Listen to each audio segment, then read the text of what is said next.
Okay, so you hear the buzzwords all the time, right? Web3, the creator economy. But what does it actually take to build a modern media empire? Well, today we're going to break down a real-world playbook. This is a tangible guide for any artist out there who wants to finally take back control. This quote right here, it absolutely nails the core problem. The old system is just failing artists, especially in places like underserved markets. And you know what? That failure, it isn't a bug in the system. It's an opportunity, a massive opportunity we're about to dive into. And that leads us to the big question, doesn't it? For decades, artists have been trapped in this battle with industry giants. We're talking about labels that can take a staggering 70% of all revenue. 70! So how does a creator finally break free and build something they actually, truly own? Well, to answer that, we're going to follow a fascinating case study. Let me introduce you to Idris Busari. He's a Nigerian-American recording artist, but here's the thing, he's doing way more than just making music. He is literally designing a whole new kind of creative enterprise from the ground up. And his vision? That's the blueprint we're following for this entire explainer. So this brings us to the actual build. Look, this is about so much more than just selling a few songs. Busari is making a shift, right? He's going from artist to architect. He's building what you might call a self-sovereign creative ecosystem. I know, that sounds a little jargony. So what does that actually mean? It's actually pretty simple. It means a self-contained world where the artist is completely in charge. They control their art, they control their brand, and this is the most important part, they control their direct relationship with their fans. You're cutting out all those middlemen who have historically held all the power. I mean, just look at the difference here. It's night and day. In the old model, the labels take that huge cut, and fans? Well, they're just passive listeners. But in this new model, the artist keeps over 90% of the revenue. And the fans? They become active partners, literally invested in the artist's success. It's a complete 180-degree reversal of power. Okay, so how do you actually build this thing? It really comes down to 4 key technological tools. I want you to think of these as the 4 pillars that hold up this entire digital empire. And now we're going to break them down one by one. All right, pillar number 1, utility NFTs. Now, I need you to forget everything you think you know about the hype and the digital art for just a second. The crucial thing here is that these NFTs have a function. They're not just pictures. Think of them like a digital key that unlocks special access, exclusive content, or totally unique experiences for the people who hold them.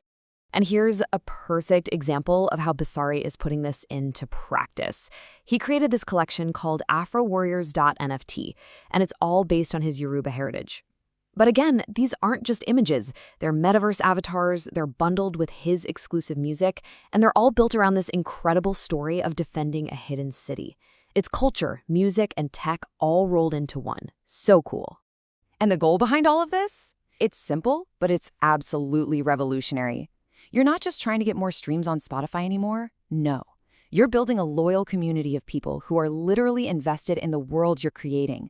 You're turning passive listeners into active stakeholders. Okay, moving on to pillar number 2, Web3 domains.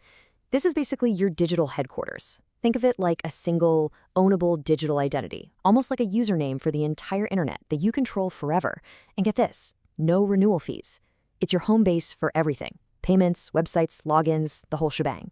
And just to give you a sense of scale here, Busari owns over 2,500 of these things. That's not a typo, 2,500. This isn't just buying a domain name. This is collecting digital real estate. He is building the literal foundation for his brand and every single project he'll do in the future.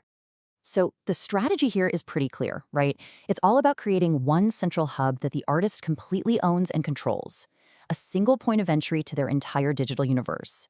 We're talking music, NFTs, social media, everything all in one place that you own. All right, pillar number 3 is where things start to feel like the future is here right now. AI agents. And no, we're not just talking about an AI that makes a funny picture for you. We are talking about an autonomous partner, a program that can handle creative and marketing tasks on your behalf 24/7. So, how does this actually work? Just check out this workflow. The agent can scan social media and find a trending sound. Then, it can automatically create a custom remix or a cool AI video based on that trend. Then, and this is key, it can mint that new creation on the blockchain, which really just means turning it into an ownable digital collectible. And finally, it can instantly airdrop it or send it for free to your most loyal fans as a surprise reward. And you didn't have to lift a finger. The whole point of this is one word: leverage. This is the superpower that lets a single creator start to operate at the scale of a major record label. You automate all the heavy lifting, the content creation, the marketing, which frees you up to focus on the big picture, while your AI agents are out there expanding the empire for you. And that brings us to our fourth and final pillar: social coins. Okay, just imagine this. You have your own personal digital currency. It's a way to let your fans do way more than just buy a t-shirt. It lets them directly invest in your career and actually become part of your community's economy. And let's be clear, this is not just about speculation or hoping the price goes up. Holding a creator's coin can give you real benefits.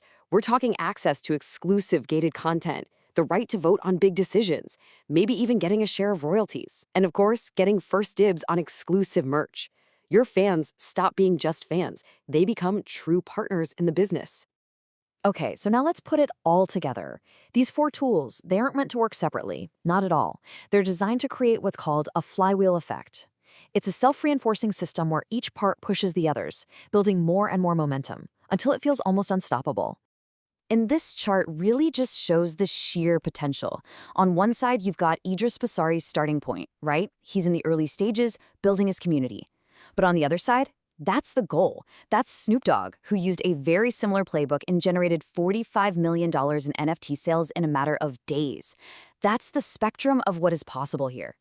So the big question is, how do you get from point A to point B? Well, this playbook lays out an actual roadmap. It's a real plan. In the first 3 months, you lay the foundation, launch your social coin, bundle that for NFT. At 6 months, you deploy your AI marketing agent and focus on growth.